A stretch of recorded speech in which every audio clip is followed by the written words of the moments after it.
Good evening, I'm Matt Woodman. This is CTV News at 5. Tonight, students support. Hundreds walk out of class to send a message to the provincial government. On the run, police working to bring a former daycare worker facing charges back to Edmonton. And game changers, the new rules coming to the CFL over the next 2 seasons. CTV Edmonton, local breaking news with Matt Woodman. Hundreds of high school students from across Edmonton are fighting to have their voices heard ahead of a potential teacher strike that could happen 2 weeks from today if the province and teachers union do not reach an agreement. CTV's Merrick DeCash spoke with teens about what they're doing to bring attention to the issue. Hundreds of high school students out of class in support of their teachers. We don't agree with how they're being treated. We think that they should be paid more. We think that our class sizes should be smaller. We should have more supports at the school and just in general, a better education. Nyla Ahmadzai is in grade 11 at McNally High School. She helped organize the rally. We went door to door. We told people about it. We got signatures for petitions. We raised over $2,000 for supplies for this event. Students from several different schools occupied the legislature grounds for a few hours. Obviously McNally, J. Percy Page is coming, Jasper Place, Victoria, Wagner, Strathcona, Ainley. Representatives from the government and the Edmonton Public School Board were invited. The reason why you're seeing so many of the Alberta NDP official opposition caucus down here is because we support students, we support teachers, and we support public education. Members of the Alberta NDP spoke at the rally, receiving loud cheers from students. It's thrilling to see this many students doing this because they're being active and they're using their voices in a really engaging way, and I'm really hoping that for once the Premier will listen to them. In a statement, Alberta's Education Minister says, "We value the voices of students and we respect their right to peacefully protest." Government negotiations with the Alberta Teachers Association continue. Yeah, we just really want to see some change or make it known that we're upset. Merrick DeCash, CTV News, Edmonton. Edmonton police say a former daycare worker facing sexual assault charges has fled the country. The Edmonton Police Service says it's working to bring Dilpreet Singh Chawla back to Canada. He's wanted on Canada-wide arrest warrants for sexual assault and sexual interference offenses. Earlier this month, a mother told CTV News her child was abused at Wilbray Academy Mill Creek Daycare. Court documents show 3 additional charges have been laid. Chawla was an educator at the daycare for several years. A man accused of shooting people at an Edmonton community hall has been found not guilty. Alaner Mohammed Musa was charged with manslaughter after a mass shooting at a party inside the Duggan Community Hall more than 4 years ago. He was also facing 4 aggravated assault charges. 6 people were injured in the shootout. 1 died after being hit multiple times. A judge ruled the Crown could not prove beyond reasonable doubt whether Musa was the shooter. He was found not guilty on all charges. Musa is also facing charges in a lounge shooting from 2022. His trial on those charges is scheduled to begin next year. Alberta RCMP have concluded their investigation into the death of an amateur mixed martial arts fighter. They say the death was not suspicious.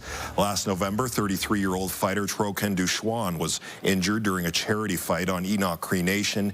He died in hospital 2 days later. A search team will work overnight to try and find a 5-year-old boy missing in the Crow's Nest Pass area in southern Alberta. Darius McDougall was hiking with his family near Island Lake Campground yesterday morning when he disappeared. The area off Highway 3 near the Alberta-British Columbia border includes steep terrain.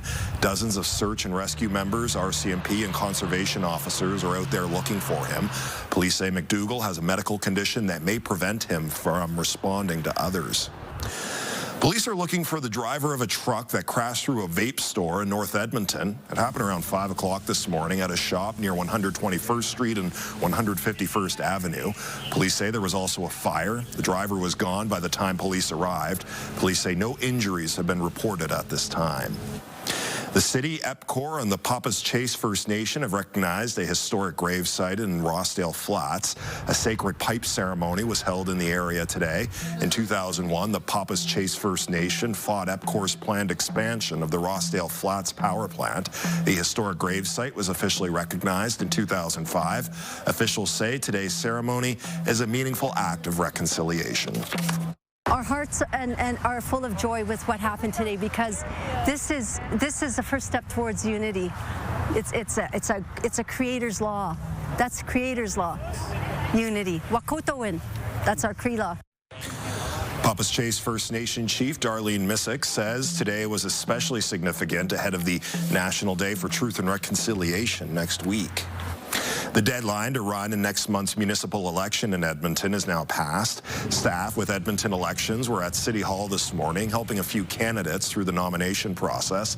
Anyone wanting to become mayor, a city councillor, or a school board trustee had to submit signatures and make a payment by noon today. 2 school board candidates spoke to reporters after registering just minutes before today's deadline. It was a whirlwind. Like I said, I decided to do this on Friday. All weekend I was getting signatures, and all of a sudden I'm a candidate. I'm like, holy moly. Definitely not a last-minute decision. I definitely having a lot of conversations over the summer, especially in and around my community, and so, yeah, just happy to be last today. 13 people are running for mayor, 81 are vying for the other 12 council seats, and 46 people have put their names forward for school board trustee positions. Election day is Monday, October 20th. People from Mamio Beach have voted to keep their summer village status and not let Wetaskiwin County take over operations. The community voted 256 in favor to remain an independent summer village, with 46 opposed. The vote follows a viability report from the Ministry of Municipal Affairs after a failed wastewater project left the village $5.5 million in debt. The mayor says they are in an active lawsuit hoping to recoup some funds for people who paid a special tax of almost $20,000 each to settle that debt. Women in rural Alberta now have access to state-of-the-art, potentially life-saving technology. The Alberta Cancer Foundation and Primary Care Alberta are rolling out 2 new mobile breast screening units. They're replacing aging trailers used over the past decade. The new units will regularly travel to more than 100 communities across the province. They're larger than the old mobile units, designed to be more comfortable and offer the latest technology. There's a lot of people who live, outside of the big centers, and they really can't travel. It's too difficult or time-consuming or just costly to travel into a center, so we bring the service to them. It just makes it easier and better chance that they'll actually have the mammogram done. I know many people that have been detected with breast cancer through the mobile, so it's very important that you do go and get your regular checkup. The Alberta Cancer Foundation is still working to raise $1.2 million to help cover the costs. And Josh Clausen is live at the Alberta Cancer Foundation Lottery Show Home tonight. Josh, you're down in Heritage Valley neighborhood in southwest Edmonton. How's the house looking? Oh, it's a beautiful house, great location. I mean, if you're a golfer, Yager Ridge is just right there. Basically, plays almost right behind the home. We have Ryan Kelly with the Alberta Cancer Foundation, formerly the Cash and Cars Lottery. Yeah. I like the rebrand. I think this was a smart decision. Yeah, thanks. I mean, after 25 years, Cash and Cars have become a bit of an institution in the province, to be honest with you. But, that impact over those 20 years has been tens of millions of dollars, and it's a spectacular impact. And so when we made the change, really what the intent of it was to bring people closer to the cause. When they buy that ticket every year, they're supporting families, friends, colleagues who are going through a cancer treatment. And so we wanted to make sure that was crystal clear to people.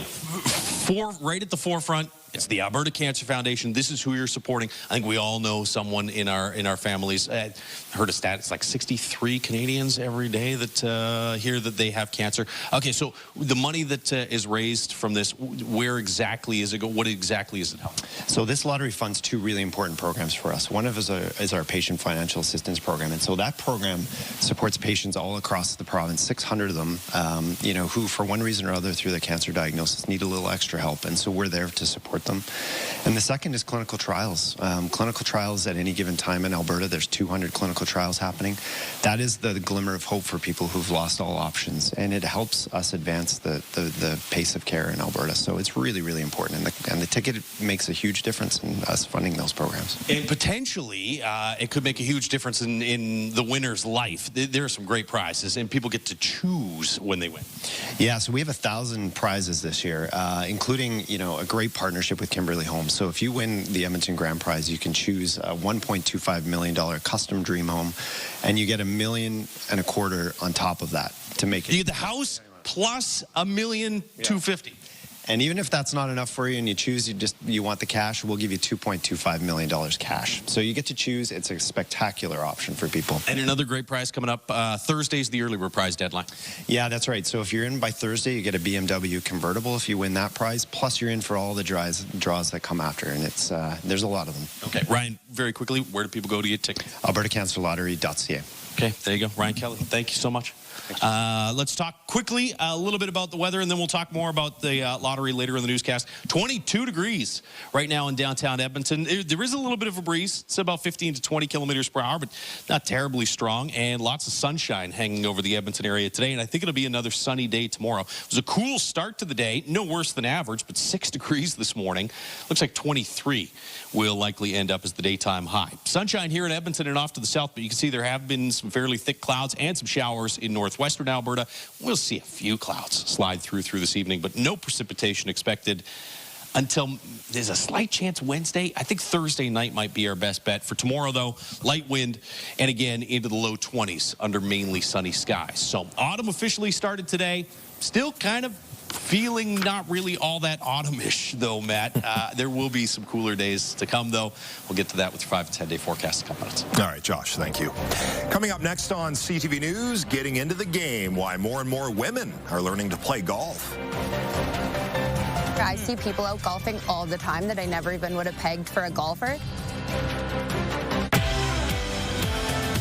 Tuesday on Your Morning will help you through what's becoming a trickier commute. Get out your sunglasses. Be careful. There have been a lot of collisions. Tune in and stay informed. We'll see you at 6. Your Morning Edmonton, weekdays.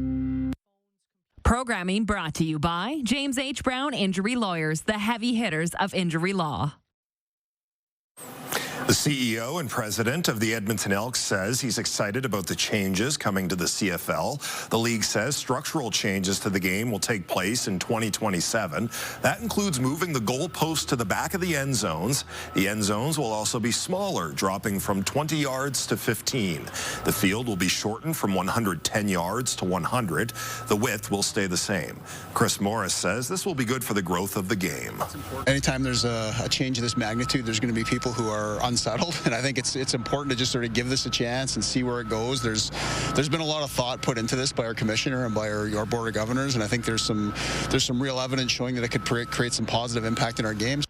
Now, before those changes, there are some other changes that are coming next year, including changes to the Rouge Point, a new 35-second play clock, and team benches will be on the opposite sides of the field. Commonwealth Stadium is already set up that way. One of the Oilers' top defensemen is hoping to impress management for Canada's Olympic team this season. It's definitely a goal of mine, yeah, but it's the focus is on the start of the year, right? That's goal right now, focus on the Oilers, and hopefully good things will come from that.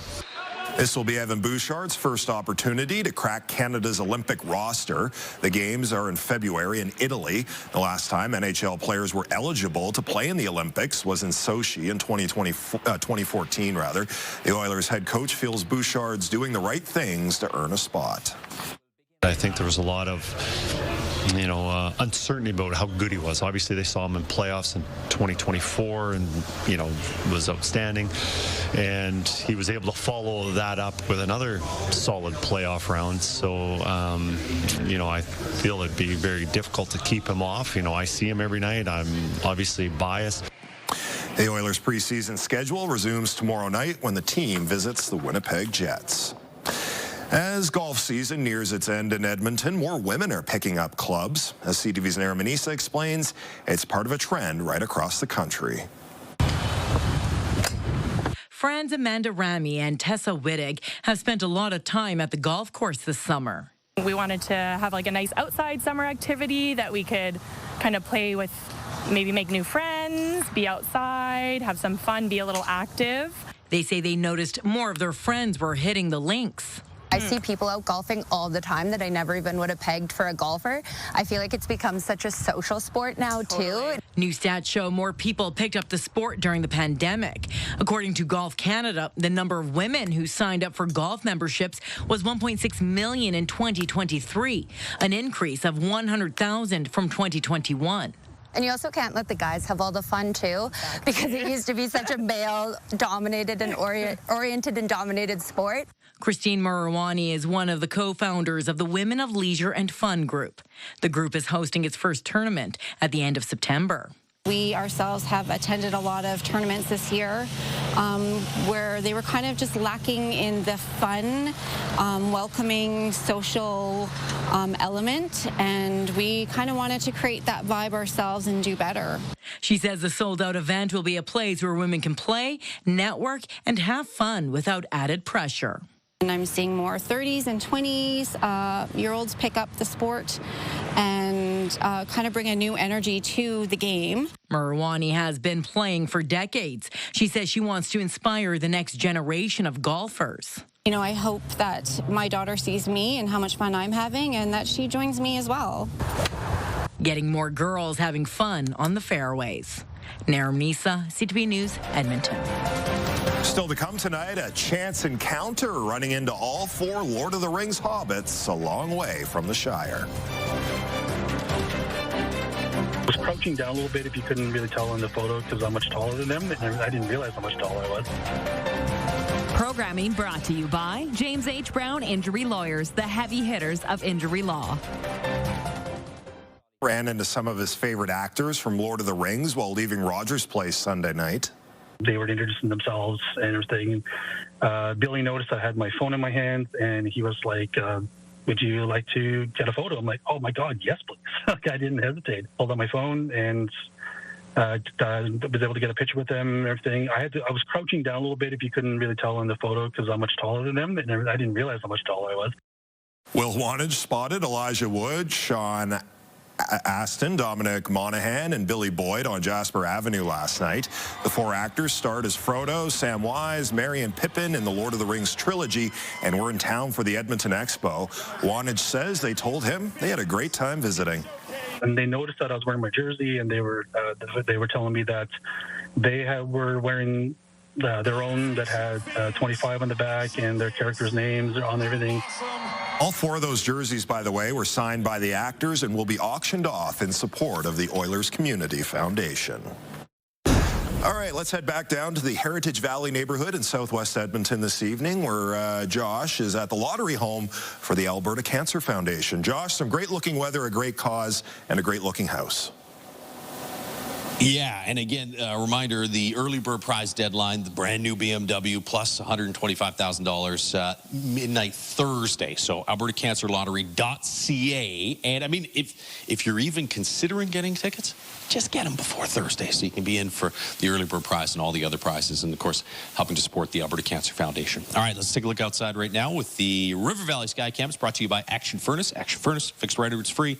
22 degrees and sunny with a few thin clouds out there right now. 22 so far is the daytime high. I think we'll get to 23 here before the day's done. 20s in eastern Alberta and 18s in through the west and northwest. So a little bit of consistency across the province. Everybody in that 18 to 22 degree range. There's the cloud cover sliding through the Edmonton region. There's a little bit of clearing just off to the west of us that we'll get back into early this evening, and then late this evening, mid to late this evening, you might see a few more clouds push through. But all of that thicker cloud cover and the precipitation will stay well off to the northwest of the Edmonton area. That's the back edge of the upper ridge that's been hanging over us for the past little while. Saturday, a record-tying 29.4 degrees. Yesterday was 24. Today, 22 or 23. I think Saturday might have been our last day of 25 degrees or hotter for the rest of this month and probably for the rest of the year. There's tomorrow morning. Sunshine here in the Edmonton area and areas off to the south and to the east. Still cloudy in western and northwestern Alberta, and late in the day tomorrow into the evening hours, chance of some showers. Now, there's some question as to when exactly this ridge is going to start to break off to the southeast. This modeling has it coming through the course of the day Wednesday, so some increased cloud cover Wednesday. I do think we'll see some increased cloud cover Wednesday. I'm not convinced we're going to see those showers there midday Wednesday, but there's a slight possibility. I think Thursday evening has a better chance to see some showers push through the region. 9 degrees in Edmonton tomorrow morning, so a little bit milder than it was this morning. We woke up to 6 degrees this morning. 11 to 13 for Grand Prairie, Cold Lake, and Fort McMurray, and then cloudy skies and just 16 in Grand Prairie tomorrow afternoon, so only 5 degrees of warming. Fort McMurray gets back to about 20 and should be into the low 20s in Cold Lake, Lac La Biche. Red Deer into the mid-20s and sunshine as well in east central Alberta, and Jasper, some increased cloud cover, and 22. Will be about 22 or 23 with mainly sunny skies here in the city. 17 on Wednesday with increased cloud cover. That slight risk of a midday spotty shower. And then Thursday evening, I think is a better chance for some showers. And behind that, temperatures, Wednesday's kind of a one-off in that average range of about 17 or 18 for a daytime high. Friday, Saturday, Sunday, 18s, 19s for daytime highs, so a little closer to average. Long-range forecast doesn't really have any significant cooling. Cooler for sure than the first 3 weeks of September, but no worse than just slightly above average through the course of the next 10 days, which puts us into early October by that point. So if you've been enjoying the mild temperatures, Matt, looks like they will continue, just as we said, not quite as warm as the past couple of weeks. I certainly have. That's great news. Josh, thanks very much. When we return, a taste of the trades. Dozens of high school students exploring their potential future careers. That's like one of my dream jobs, is to be a carpenter and to build stuff for the city. CTV News at 5 continues. Coming up on CTV News at 6, the mother of a missing teen is renewing calls for help in the search. Also ahead, we take a closer look at the changes coming to the CFL and what it means for the game. Plus, a successful harvest for a farm helping the food bank. Those stories and more on CTV News at 6 with Jeff Hastings. Nate is giving students a chance to explore careers in the skilled trades. 140 high school students went to Nate's Apprenticeship Day event. They were able to participate in workshops demonstrating trades like carpentry, electrical, and cabinet making. Students like Liam Casebeer hopes to have a career in carpentry. He says this opportunity helps prepare him for what's to come. It helps me plan my next few years of my life and get ready for the work later in my life and get ready for the trades and for carpentry. And that's like one of my dream jobs, is to be a carpenter and to build stuff for the city. And so the average age used to be 28 of those students starting a skilled trade. It is coming down, so now we're seeing that trending more towards 27, which definitely indicates more students are coming out of high school, or at least they're starting the skilled trades program a lot earlier than traditionally. Nate trains more than 10,000 apprentices, skilled trades, and technology diploma students every year. And that's our show. Thanks for watching. I'm Matt Woodman. CTV News continues right now.